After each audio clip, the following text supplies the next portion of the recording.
Vascaíno do Cerrado.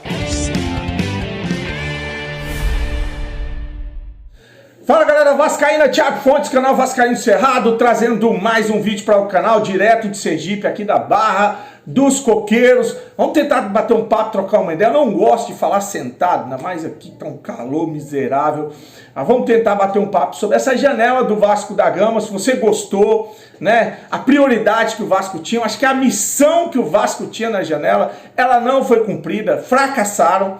E eu vou falar por quê, porque quando eu falei que o Pedrinho retomou o futebol do Vasco, a gente tem que elogiar, a gente tem que apoiar, né? A gente tem aí um momento de estabilidade no futebol, vamos dizer assim, salários estão pagos, o time não está brigando para cair para a segunda divisão, né? Já estão classificados nas quartas da Copa do Brasil, vencemos o primeiro jogo, tem a possibilidade de passar por uma semifinal depois de muitos anos. Então as coisas que são positivas a gente sempre vai elogiar aqui. Hoje nós vamos falar de uma coisa negativa, de uma bola fora, de uma incompetência da gestão Pedrinho de não conseguir trazer o principal alvo, que era um zagueiro, a contratação de um zagueiro para ser titular. Olha, a gente precisava de dois, não conseguiram trazer um. Antes, vou pedir para você deixar o joinha, deixa o like, se inscreve no canal, que é importante para ele ser indicado no YouTube. Quero falar da minha parceira, 1xBet.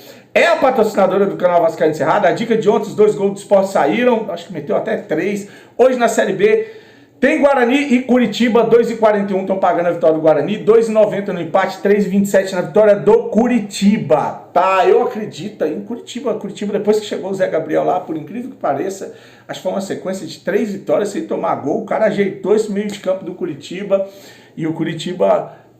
apesar do momento do Guarani, eu acho que o Curitiba, um empate anula, uma dupla chance do Curitiba aí seria uma boa. O link tá no primeiro comentário fixado, clicou, vai abrir a janelinha, o código promocional do Cerrado, primeiro depósito, o Pix, no valor de até R$ 1.200, eles dobram em bônus para você usar no site, na plataforma. O XBet é parceira do canal Vascaíno Cerrado 2024, lembre de jogar com responsabilidade e que é para maior de idade. Cara, ontem o Vasco estava aí tentando, às pressas, de última hora, a contratação do argentino lá do New Old Boys, o garoto de 22 anos. Nem sei se essa seria a solução para o Vasco, tá? Nem sei se botar esse moleque para jogar num país diferente, nesse rabo de foguete, para chegar e jogar, se ele ia conseguir. Tem a adaptação, tem a língua, tem a mudança da família. Então é uma coisa assim que tinha que ser um jogador pronto. Nem que fosse um zagueiro da Série B, nem que fosse um zagueiro qualquer para chegar e ser titular. Mas não dá para contar com o Léo Pelé, cara. O Léo Pelé, é um cara sujeito maravilhoso, mas não dá. A gente já perdeu pontos demais com o Léo Pelé, a insegurança. Um jogador que eu acho que nem zagueiro foi improvisado na zaga pelo Fernando Diniz, era lateral esquerdo e vive um mau momento aí, terrível na carreira. Não dá para você ir para uma fase de mata-mata importante, com a possibilidade de ir para uma semifinal de Copa do Brasil com o Léo Pelé de titular. Aí você vai botar aqui um moleque da base, a pressão também vai ser grande. Enfim, um erro, mas um erro grande da gestão Pedrinho. Não tem um problema aqui de falar que vamos apoiar. Elogiei a retomada do futebol do Vasco a eliminar, que era necessário para o Vasco não quebrar, né? A entrada do Felipe no departamento de futebol para poder tomar conta, né, das picuinhas, das fofocas, das brigas, das panelinhas que tinha dentro do departamento de futebol, mandando embora lá o técnico Álvaro Pacheco, que chegou e caiu de paraquedas sem conhecer nada do futebol brasileiro e perdendo jogos como a goleada para o Urubu, enfim, a derrota para o Criciúma. E o Vasco precisava muito de um zagueiro, cara.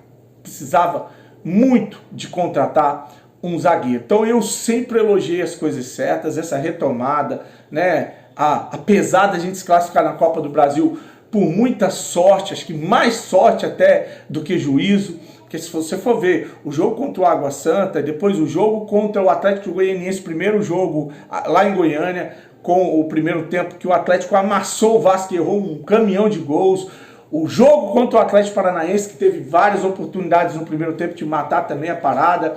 Então o Vasco, lógico, não vou desqualificar, teve um pouquinho de competência, mas teve mais sorte do que juízo nessas classificações. A missão do Pedrinho e do falastrão do novo executivo do Vasco, o tal do Marcelo Santana, era contratar um zagueiro para ser titular e conseguiram deixar a janela fechar e não contratar o cara. Ah, mas aí agora tá uma falação lá, o pessoal do News Boys dizendo que o problema foi o Vasco, que o Vasco não mandou documentação, o Vasco alega que o problema foi lá, porque mandaram contrato sem a assinatura do jogador. O certo é que, ainda que fosse uma incógnita a contratação de um jovem que ia se adaptar no Brasil, é argentino, ia ter que mexer com mudança, é um novo país, uma nova cultura, língua, então tem tudo isso, já seria ali um ponto de interrogação e não veio.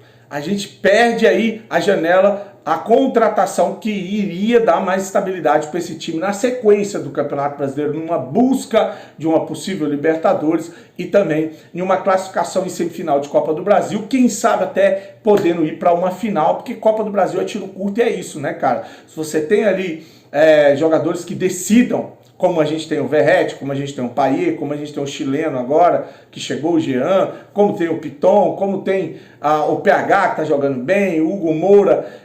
O que precisa ter estabilidade defensiva. O Vasco não tem essa estabilidade defensiva. A sensação que a gente tem quando vê o Vasco jogando é que ele vai tomar um gol a qualquer momento. Então, falhou miseravelmente a gestão Pedrinho ao não trazer, foram incompetentes e eu não vou passar pano. Elogiei quando teve que ser elogiado. Não vou passar pano. Teve um cara me xingando no Instagram porque eu falei isso. Porque eu critiquei porque o Pedrinho não trouxe um zagueiro. Que eu sou do contra, entendeu? Aquele papinho furado de novo. Vai catar coquinho, vai pra casa do caralho. Aqui não. Aqui se tiver que cobrar, a gente vai cobrar. E faltou o zagueiro. O Pedrinho jogou todo o trabalho, toda essa dificuldade que o Rafael Paiva encara, que a gente até critica muito o Rafael Paiva, mas vai ver o que ele tem para colocar em campo, para ver se esse cara não é um herói. Eu critico pra caramba as mudanças dele, algumas coisas eu critico pra caramba, apesar de ter falado que sou a favor da permanência do Paiva. Agora é uma sacanagem você pegar e não dar peças para o cara. Ele ter que jogar uma Copa do Brasil com o Léo Pelé, o Galdames ter que ficar no Vasco e ir para um banco de reserva, né? Então é uma sacanagem você cobrar do Rafael Paiva que esse time passe para uma semifinal da Copa do Brasil e ganhe vaga na Libertadores. Esse elenco. Então ele está tirando leite de pedra. Dá para fazer? Dá para chegar? Dá. Mas podia ter trazido um zagueiro, um xerifão, um cara para assumir a responsabilidade e ser ali o titular nessa zaga do Vasco junto com o João Vitor, tá? Vamos confiar aí, eu acho que até foram muito felizes quem falou lá no grupo do canal, né? Aproveitar a maré, né? Que o Vasco está aí classificado na Copa do Brasil, não corre risco de cair assim no Campeonato Brasileiro, as chances são muito pequenas, remotas, então aproveitaram essa sombra para dar uma relaxada e não contratar um zagueiro. Falaram em muita coisa, cara.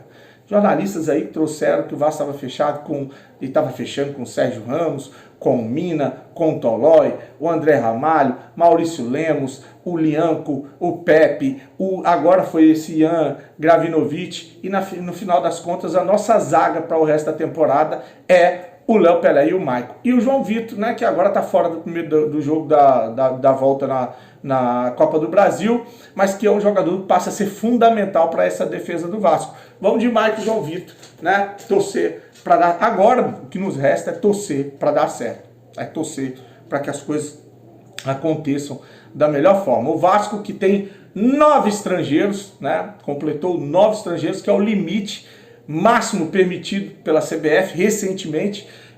Você pode relacionar 9 estrangeiros para uma partida. Quem são os caras? Argentino Verratti Esforza, o chileno o Jean David, um jogador que eu tô acreditando nesse jogador, e o Galdames, que acabou ficando, né? O uruguaio Puma Rodrigues, o colombiano Emerson Rodrigues, o francês Payet e o suíço Maxime Domingues, que a galera falou que lá na Suíça se fala o inglês, o francês, o alemão, se fala tudo lá na Suíça. Então é isso, essa é a lista dos jogadores estrangeiros do Vasco e o limite, que são 9, tá?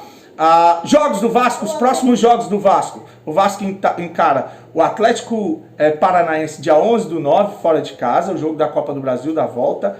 Pega o o Urubu no dia 15/9 no Rio, depois pega o Palmeiras em casa, são 3 jogos em casa, Palmeiras no dia 20, não, o Palmeiras é o jogo vendido, é em Brasília, vai ser em Brasília, eu vou estar lá, 22/9 é o Palmeiras, e pega o Cuiabá no dia 25/9 em São Januário, e no dia 29/9 pega o Cruzeiro, fora de casa. Então é Atlético Paranaense, Urubu, Palmeiras, Cuiabá e Cruzeiro, 5 próximos jogos do Vasco, e com o que a gente tem, com as contratações que a gente fez na janela. Te agradou? Felipe Coutinho até agora, nada. Torcendo para que dê certo, mas até agora, nada. Souza nos chegou e até agora também nada. Alex Teixeira, lesionado. Emerson Rodrigues, não sei. Emerson Rodrigues às vezes entra, é insinuante, vai para cima, mas tomada de decisão ainda muito pouco para ser titular. Aí o baixinho, o chileno, o Jean David, que eu estou torcendo para que dê certo.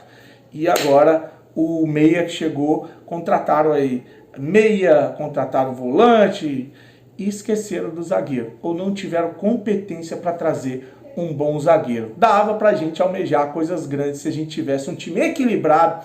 E para esse equilíbrio acontecer, a gente precisa ter bons jogadores no ataque, como é o caso do Verratti, bons jogadores no meio de campo, como é o caso do Hugo Moura, como é o caso do Payet, como é o caso, espera-se, do Coutinho, do chileno, agora o Jean David, né? Bons jogadores nas laterais, como é o caso do PH, como é o caso do Piton, do Leandrinho, o Pumita, quando entra, golaço que fez. Bons jogadores aí no gol, bons não, bom, né, que é só um, que é o Léo Jardim, e o Kehler é o reserva. E na zaga é contar com o João Vitor e Maicon, se alguém machucar o suspenso, entra para desespero do torcedor vascaíno, o Léo Pelé. É o que a gente tem para hoje, tá? Curte, comenta, se inscreve no canal, fique com Deus e saudações vascaínas.